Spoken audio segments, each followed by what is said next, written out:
দেশে চলমান কোটা সংস্কার আন্দোলনে শিক্ষার্থীদের পাশে দাঁড়িয়েছেন সব শ্রেণী পেশার মানুষ।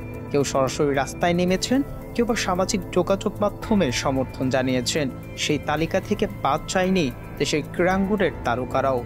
অনেক ফুটবলার এবং ক্রিকেটারই নিজেদের পেজ থেকে শিক্ষার্থীদের প্রতি সমর্থন জানিয়েছেন। তবে সেই তালিকায় নাম নেই দেশের ক্রিকেটের বড় দুই তারকা সাকিব আল হাসান আর মাশরাফি বিন মুর্তজার। দেশের সবচেয়ে বড় এই ইস্যুতে নিশ্চুপ তারা। একসময় সাকিব মাশরাফিদের আইডল মানা শিক্ষার্থীরা বিষয়টিকে ভালোভাবে নিতে পারেনি।